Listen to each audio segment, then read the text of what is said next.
And yet there's this new divide that's emerging that is, if you are not already having access to those tools, yes, tangibly, but also digitally fluent to the point where you can be safe online and understand how to leverage these tools, then you won't access AI and you will just be exponentially further behind. We're handing all these computers out to kids and they mostly know how to play Fortnite or Minecraft, and they don't know how to use Microsoft Word.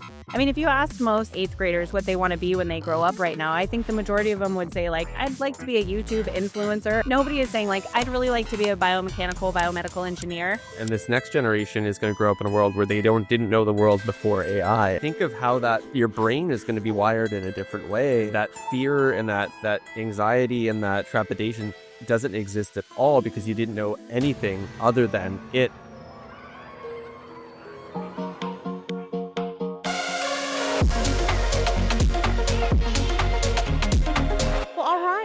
Let's go ahead and get this party started. Megan, thank you so much for joining us and sharing some information about Compudot. Rick and I are thrilled to have you. And let's just start with, tell us what you guys are doing. Yeah, well, thank you. I'm really honored for us to get to be here too. So Compudot is the largest nonprofit in the country that's doing digital opportunity work. And when we say that, we mean the whole kit and caboodle, right? So we've historically talked about 3 legs of the stool. Compudot really thinks about it as at least 4, probably 5. The legs are just growing. But we hand out free devices to kids and families that don't have access to computers at home. We're our own ISP, but we're also carrier and technology agnostic as it comes to connectivity. And so we also offer sponsored plans, really looking to provide the community member standing in front of us with the most sustainable and correct high-speed internet solution that works best for them.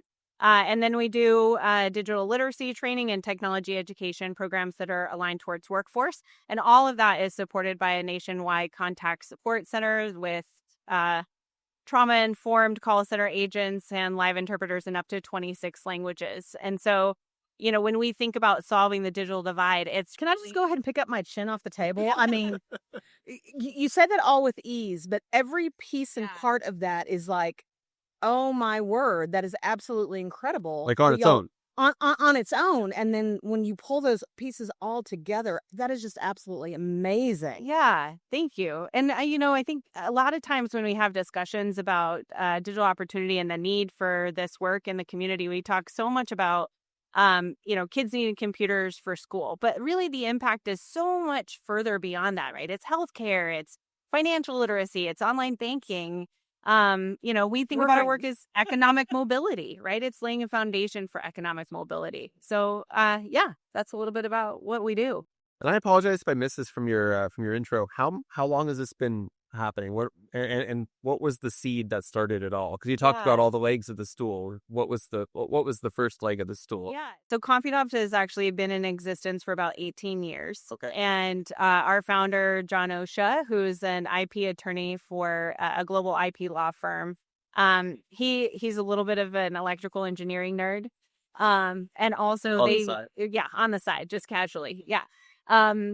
And they realized that they had all of these computers that, were rotating out of their company and were sort of being shoved in a closet. And they were perfectly fine. Maybe not great in a corporate environment anymore, but for, a young learner who otherwise didn't have access to a computer, this was a really great way to kind of upcycle those devices. And they tried giving them to schools, which had a bunch of complications, and ultimately started refurbishing them and started Compudot, and were handing out these computers directly. So from about 2007 until about 2015 or so, we were handing out computers that were just, taking corporate recycled donations. That's still one of our largest programs.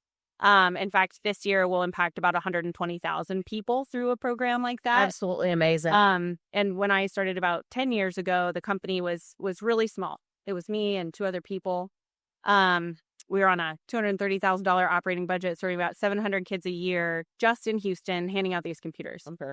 And now, when I talked about those 5 legs of the stool, right, we've expanded this year. We're on a $62 million operating budget. We'll impact 400,000 people in 66 cities and 28 states across the U.S. I literally have goosebumps. That is just amazing. Yeah. That Genesis story and how it just continues to evolve and fill the additional needs. Yeah.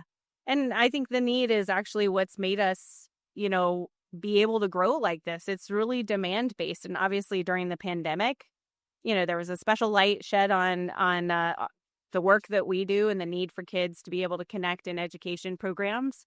Um, and And we there were were schools that just simply didn't have the money to send those kids home with a absolutely, laptop. There just wasn't going to happen. yeah. There's still about 14 million households across the United States right now that don't have their own computer at home. So while we've made a real dent, that number was about 21 million about 6 years ago. We've made a meaningful dent, which is good news because it means it's a really solvable problem. The need persists, and all those school districts that did one-to-one devices, which was an amazing solution and outpouring of support, right, to make sure that distance learning was possible. All of those computers are content restricted, meaning if you think about a family not having access to a computer at home, the things that we talked about before, healthcare, online banking, all of those things, you can't do that on one of your kids' school-based devices, right? So there still needs to be a solution like ours that's about getting a family their own computer, their own internet connection at home, ensuring digital fluency and that people know how to use that safely, and then helping them see just the incredible wealth of content that is within reach when you have your own technology at home. It represents opportunity at the end of the day, like in an incredibly deep way. Just having that in the home, absolutely. Yeah, one of the interesting things that I just came across, the Center for Rural Innovation did a study on so does it actually make a difference to have your own internet connection and technology at home on a material basis? And what they found was there's an 18% per capita increase in household income for a family that has internet at home, right? So if you think about, a $200 million investment in getting infrastructure out there, that alone, which by the way is not even close to the $42.5 billion that BEAD offers, but that alone could return within 5 years almost a $5 billion economic boost for rural Americans that are impacted by that service and getting the complete solution at home. That's huge. Because I think we all would say intrinsically, yes, it will contribute to an increase, but to actually have that quantifiable study and say, you want to talk ROI? Here. Yeah. It's almost like, I think it's I could be a little bit off on this, but it's about $7 per every dollar invested. That's a return. And so when you think about what does the future look like if, we're looking at serving, our organization serves at 200% of the poverty line or less, which is about $40,000 a year for a family of 4 or under. If you look at okay, can we take, the 14 million households that don't have access to technology at home, and if you multiply that by an 18% per capita increase, just the incredible economic inflow of capital that supports small businesses, that supports entrepreneurship, that supports community well-being, that supports just the success of our communities overall. Well, and I think as I continue to espouse more AI in my day-to-day life and my work life, I think about the people who don't have fingertip access to a computer to go ask the questions or to make their lives easier as their virtual assistant. And I think that will increase the digital divide when people don't have the ability to touch the pieces of equipment. Yeah. They have to go to the library, or they have to go borrow somebody else's laptop, or maybe there's a cell phone, but we all know that working off of a cell phone and working off of a laptop or a computer, just not the same experience. And I certainly can't work my full-time job from my phone. Oh gosh, you're so right about that. And I'll come back to AI, but what you just said sort of reminded me of this story that I've told for a while. And when I joined Compudot, I described, what the organization was like early on. And we were going on the weekends, we were going to hand out computers at schools at what we were calling adoption sessions, right? It's we'd set up these mobile technology classrooms in the cafeteria or the gym or whatnot. And the first one that I went to was on a Saturday. We were at a middle school. And at the end, this mother came up to me and she said, I just really want to thank you for this computer, and it's just really meaningful. And I was like, oh, you're welcome and have a great weekend kind of thing. And she stopped me and she said, I can tell that maybe you don't understand quite what this means. Let me tell you. And she said, I'm a single mom and I have 3 kids at home. And my daughter, who's here today, is in middle school. And my other two children go to the elementary school across the street. And she goes, and I work 2 jobs and I work nights. And she goes, so after school, it's my daughter who's here today, who is the one who goes across the street and picks up her younger brother and sister and walks them home. She is the one that does homework help. She does dinner time. She does bedtime. She does bath time. And after that is the only time that she has had a moment to herself to do whatever homework it is. And so that's about when I get home. And it's too late to go to a library. It's Right. too late to go to a friend's house. And so she needs to do work through a computer, which she increasingly does. She has to get up extra early in the morning. She misses the only family time that we have together. She gets to school. She has to hope that the computer lab is open, that the computers are working, and that she has what she needs there. And she has maybe an hour to do what her classmates had all And that's not evening. procrastination, that's access. Yeah, it is. And that's a totally different thing. Right. Yeah. And it's, it's her younger siblings also having access to a tool. It's the mother being able to upskill and find new job opportunities that allow her schedule to shift so she can be with her kids more. Right. It's just about so much more than just a computer, right? And just an internet connection at home. But you're really right, too, about the AI skills gap, too, and access beyond that, because we've been talking about the digital divide as it relates to devices and broadband connectivity now for multiple years. And yet there's this new divide that's emerging that is, if you are not already having access to those tools, yes, tangibly, but also digitally fluent to the point where you can be safe online and understand how to leverage these tools, then you won't access AI and you will just be exponentially further behind. Yep. The goalpost has shifted tremendously, and that really isn't talked about, right? The digital divide is talked about as this chunk, this thing that is in a solid state. Yeah. And it's not. It's constantly moving and shifting, and you're absolutely right. There's, I think, layers to it. The access is one layer, and then the literacy is another. And like you had said, it all started with getting those machines out into the community. Was the education part in response to the fact that as you started to get these machines into people's hands, that there was a certain kind of cohort of families that said, this is great, but what do we do with it? Yeah, yes and no, right? I think in part, there were some education programs that were starting within Compudot when I joined the organization, but I will admit that my passion project, the biggest lever that I think we have to pull for material change in the world to eradicate poverty or move our communities forward is education. And it's also a really fundable opportunity when it comes to nonprofit organizations needing to be able to sustain.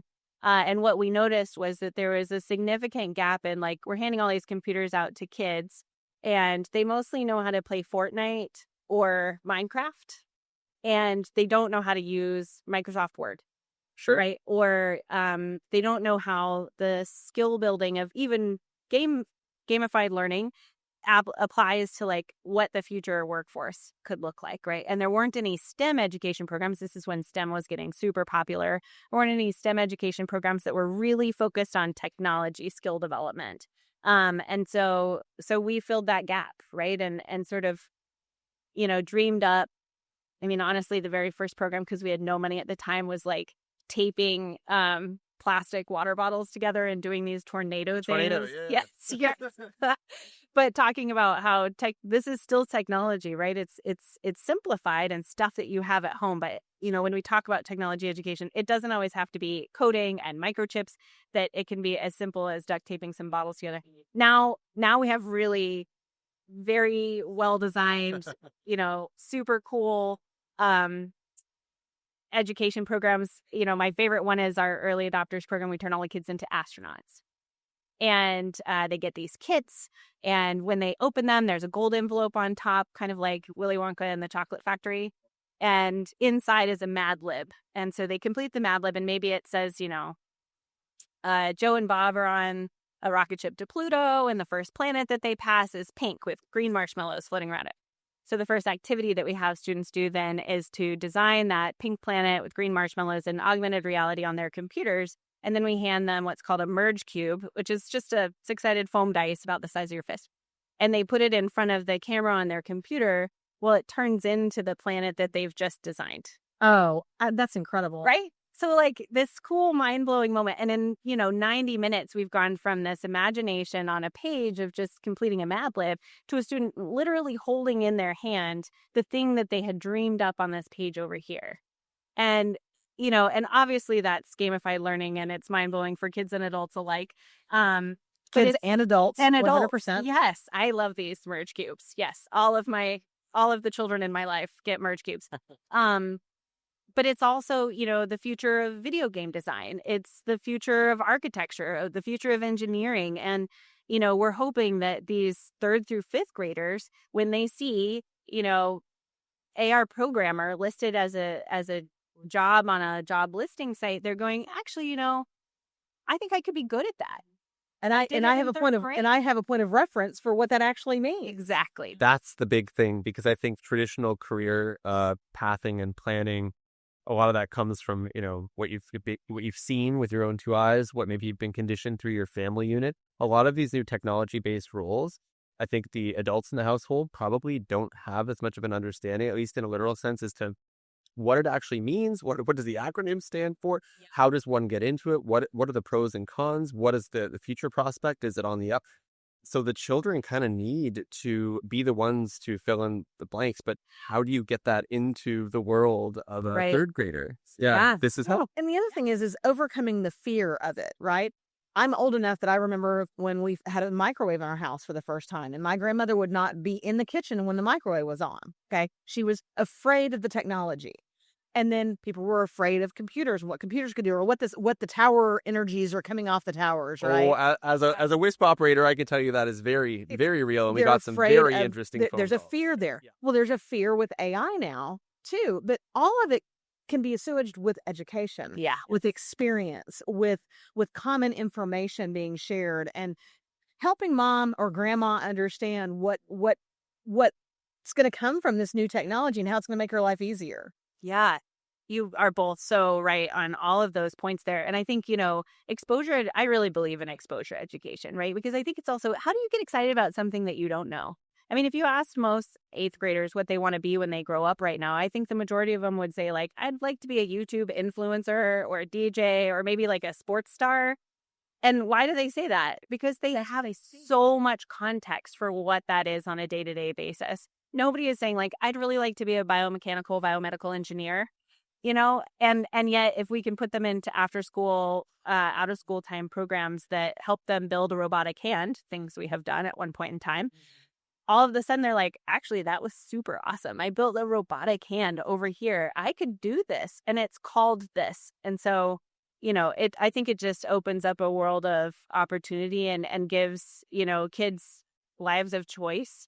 While to your point about parents, right, also helping to assuage some of the fears and concerns that come with the advent of new technology and an easier integration so that it becomes part of the whole family. Well, and I was having a conversation the other day with someone. We were talking about the rural-urban drain, where you've got rural communities educating students and investing in them. And as soon as they go off to college, they are never looking back because there's not computers, there's not opportunities. I work fully remotely. As long as I've got internet, I can work anywhere in the world. I could go home and be perfectly fine. That wasn't a reality for me 20 years ago. I can't even imagine what the options are going to be for my kids 20 years from now. And we just have to continue to be hungry for learning about how we're going to leverage these tools and be sure that while we're climbing, we're lifting others with us. 100%. And that's going to make the difference with a digital divide for sure. I'm so fascinated to learn more about your educational programs. That's really where I purposely didn't get my teaching certificate in college because by God, I wasn't going to be a teacher. Yeah. I've done nothing but teach my entire adult career. Super. In some way, shape, or form. Yeah, I know how that happens. Yeah, I mean, I think you're right, too, about the opportunity that some of the rural regional communities have right now. And I think COVID offered us some ways of having to rethink about workforce and remote work options have become so much more plentiful.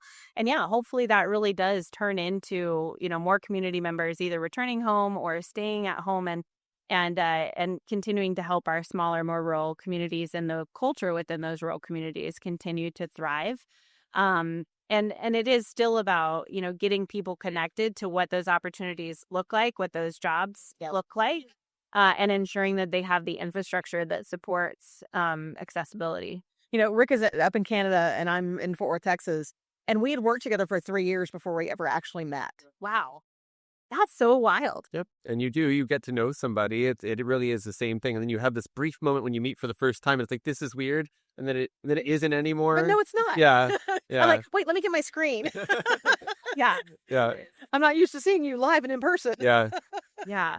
But you can build real relationships. I mean, that it doesn't hold you back from anything. And eventually, when you get to bring that together, it's and pretty truly, interesting. it actually opens your world to so many other things. I know so much more about the Canadian provinces than I ever would have had I not worked for this company, right? Yeah. Because we post pictures about where we went hiking on the weekend or where we went traveling to or what foods we ate. Who knew what ketchup chips were if it wasn't for the internet, It's like my exposure to my worldview has changed because of accessibility and having that computer in the house and making sure that my kids have a computer that's not just 6 keys are missing and it doesn't go that sound when you connect to a modem. My kids don't know what that sound is. It still We could rings in probably all my- make that sound right right now. we know it. Yeah. I'm doing everything in my body to not make that sound out loud right now. Yes. It's Yeah. almost visceral, isn't Yeah. it? I can But see my people kids say, don't know well, that like, sound. They don't have a point of reference for that. My kids don't know a world without a computer. Yep. Yeah. Well, that's right. just a wild thing to think about. I have kind of young teens, preteens, daughters, and I think how they grew up in a world where they didn't know the world before internet, and this next generation is going to grow up in a world where they didn't know the world before AI. And generationally, think of how that your brain is going to be wired in a different way, Yeah. and that fear and that anxiety and that kind of trepidation doesn't exist at all because you didn't know anything other than it. Right. I think that generation is going to be a really interesting one to watch, because I know for myself, I mean, I'm comfortable with AI. I don't know what I'd do without it at this point, which is a crazy thing to say, but I mean, genuinely, I think about just my every day-to-day utilization. AI was something that was over here. Right. I knew it was there. It was It's gonna available, but happen. It was and interesting. now it is. Yep. In my Now it's day-to-day a commodity, life. right? Mhm. Yeah. So it's crazy to think what that's going to look like with someone that's all they know, that's their frame of reference, and what that next that next tier is going to look like. And that's again going back to that comment about kind of the goalposts constantly shifting. That's what that looks like in practice. So we're never really done bridging the divide, are we? Because there's always that next echelon to unlock. Yeah, in a way, you're right. We are not done. We can certainly solve for the immediate needs that we have, and they're very solvable problems along the way. But yeah, I mean, I think narrowing the divide is 100% possible and is what we're really working towards. But in terms of eradicating it, Like, check the box. Like, we're done now. We can all go home. right? Yeah.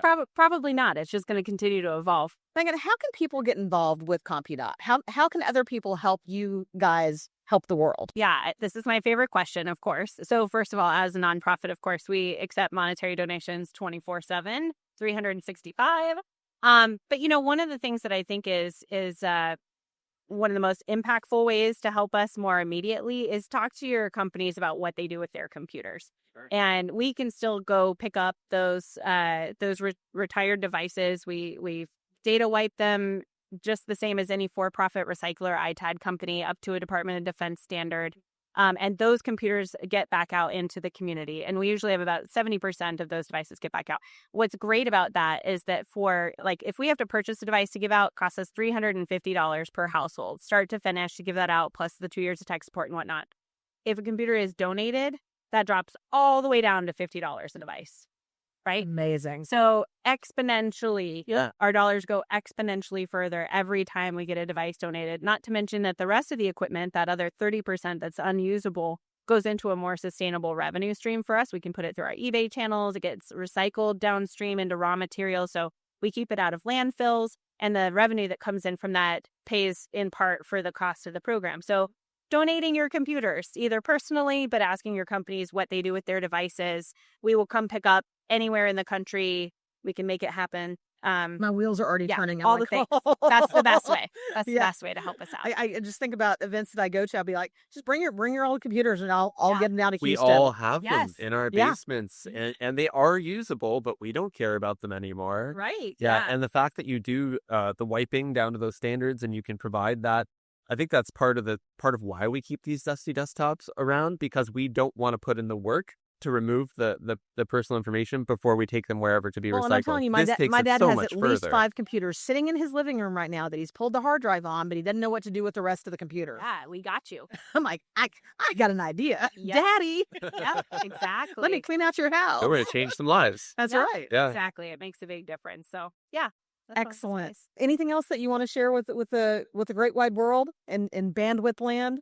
Well, I think one of my last comment is just something that you sort of said before, is just the level of connection and belonging that is created when barriers across these divides are crossed, right? What you get to learn about other cultures, other communities, people that you maybe never would have otherwise met is also one of the benefits to helping close the digital divide and making us a community of belonging. And I think that's something that needs to be lifted up more often in these conversations. But we're really grateful to have gotten to share some time with you and to join this podcast session. And thank you for all the support. Thank you so much. Thank you and congratulations. Thank you. Appreciate it.